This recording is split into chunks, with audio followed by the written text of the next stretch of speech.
Grupo Chamadas por Cristo, com a leitura do livro A Raiz da Rejeição, de Joyce Meyer. Continuação do capítulo 7, Esforçando-se para ser um cristão maduro. A maturidade cristã não é necessariamente fazer tudo perfeitamente ou nunca cometer um erro. É conhecer a Cristo e o poder da sua ressurreição. Sabemos que cometemos erros, mas se admitirmos nossos pecados e sinceramente nos arrependermos, Ele é fiel para nos perdoar e purificar de toda injustiça. 1 João 1,9. Creio que um cristão maduro aprende como estar sob o sangue, em vez de sob condenação. Em Filipenses 3, Paulo disse que ele não chegara ainda ao lugar ideal de perfeição, mas estava determinado a prosseguir para o alvo. Numa parte do versículo 15, ele continua: assim que aqueles de nós que são espiritualmente maduros e adultos tenham esse propósito e mantenham essas convicções. Um cristão maduro certamente estará tentando fazer o seu melhor a cada dia e fazê-lo com a motivação certa, que é o seu amor por Jesus. Somos feitos justos como Deus por intermédio do sacrifício e do derramamento de sangue de Jesus Cristo, e não dos nossos esforços para agradar a Deus. Não gaste sua vida tentando agradar a Deus para que Ele possa amá-lo ou abençoá-lo mais. Deus é amor. Ele já amava você incondicionalmente, mesmo antes que você prestasse qualquer atenção nele. Ele prometeu nunca rejeitá-lo se você crer nele. Um cristão maduro sabe que mesmo fazendo o seu melhor, ainda cometerá erros. Ele também sabe que viver sob condenação, autoaversão e autorrejeição não o ajudará a ter uma vida mais santa. Um cristão maduro faz o seu melhor e confia em Deus para fazer o restante. O diabo está sempre presente para condená-lo, mesmo quando você comete um pequeno erro. Ele quer que você passe seus dias sentindo-se mal a respeito de si mesmo, sentindo-se como um derrotado. Não caia em sua armadilha. Quando você está sob condenação, é difícil orar ou servir a Deus de alguma forma. A culpa e a condenação o deixam sob tremenda pressão, e há muitos outros efeitos colaterais negativos. Isso pode causar todo tipo de dano, desde dificuldades para você prosseguir, até mesmo trazer uma enfermidade física. Outra coisa que acontece é que colocamos um peso nos outros para serem perfeitos, se vivermos sob tal peso também. Expectativas irrealistas colocam uma grande pressão nos relacionamentos. Isso arruína muitos casamentos, assim como os outros tipos de relacionamentos, incluindo aqueles entre pai e seus filhos. Em outras palavras, o perfeccionista exige perfeição dos outros, assim como de si mesmo. Filhos precisam de correção, mas não de rejeição. Eles precisam de aceitação e amor incondicional. Precisamos ser capazes de mostrar misericórdias aos outros e não sermos legalistas, inflexíveis e difíceis de agradar. Mostrar misericórdia requer receber misericórdia.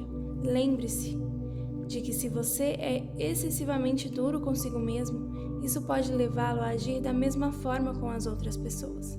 Jesus disse em Mateus 11, 29 e 30: Tomem meu jugo sobre vocês e aprendam de mim, pois sou gentil, manso e humilde, modesto de coração, e vocês encontrarão descanso, alívio, tranquilidade, refrigério, restauração e uma quietude abençoada para suas almas, pois o meu jugo é benéfico, útil, bom, não é cruel, duro, pesado, desgastante, mas confortável, prazeroso e agradável, e meu fardo é leve e fácil de ser carregado.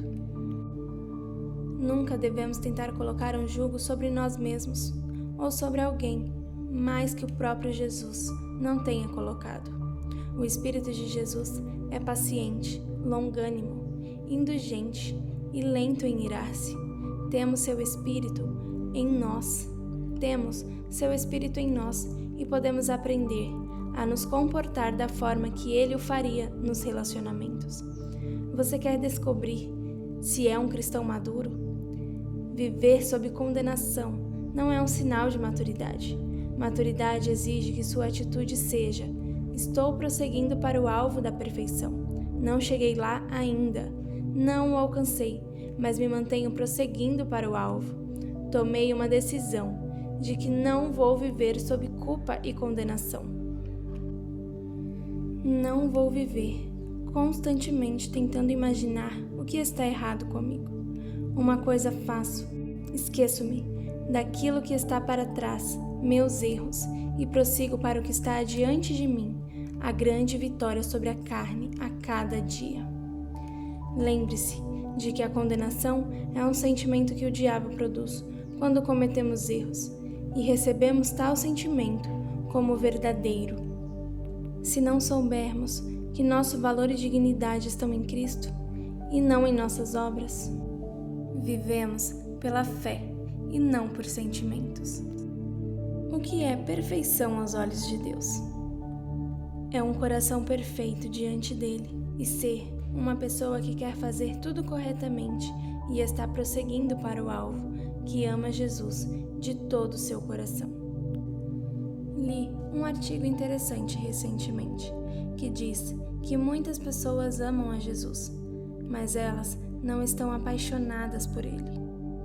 Como alguém age quando está apaixonado? Você pensa na outra pessoa todo o tempo e procura por ela, sempre querendo estar em sua companhia e fazer tudo para agradar-lhe.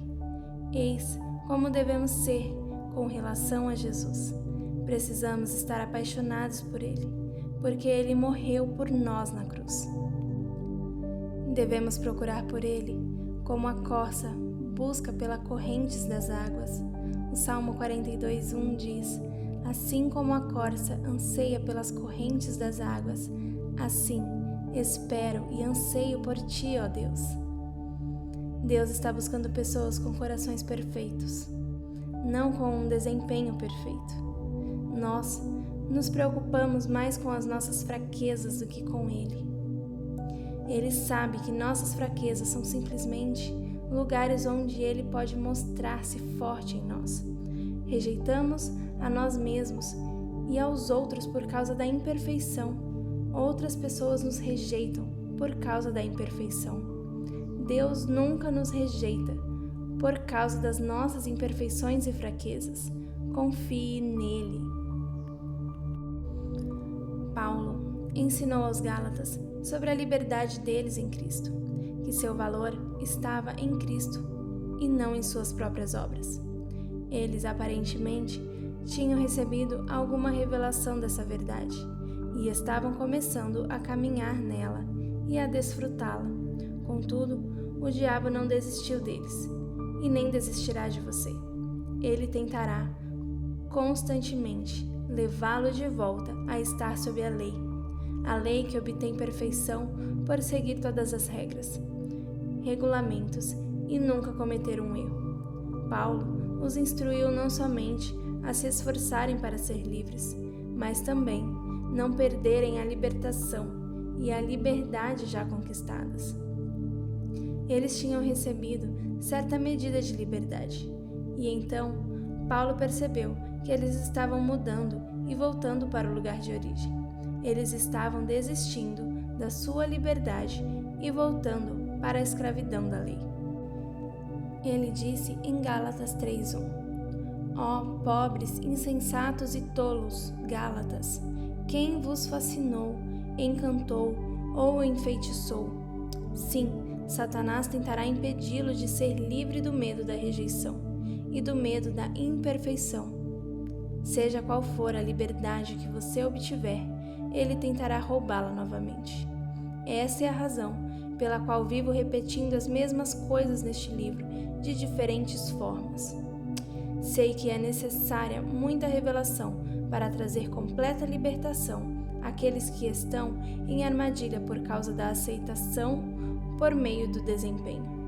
Levar liberdade a esses que têm vivido a vida tentando evitar a rejeição por meio da perfeição é uma das minhas maiores alegrias.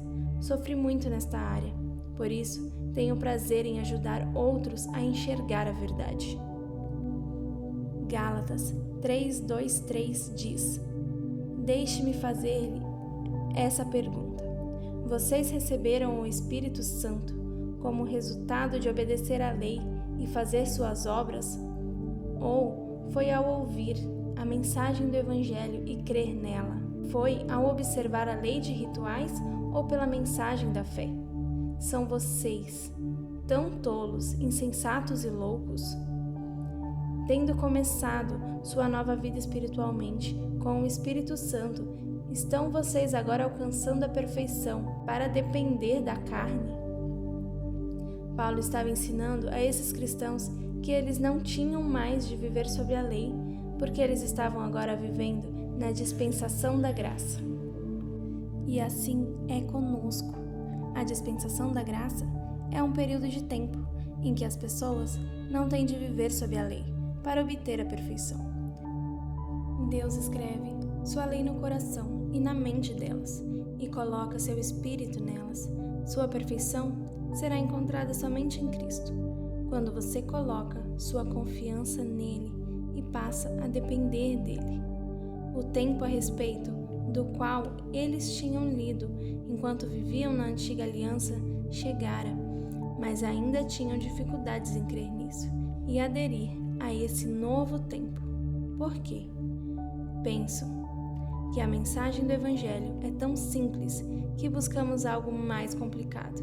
E assim, como diz um antigo ditado, é bom demais para ser verdade. Portanto, nossa mente encontra dificuldades em compreender e convencer-se deste fato.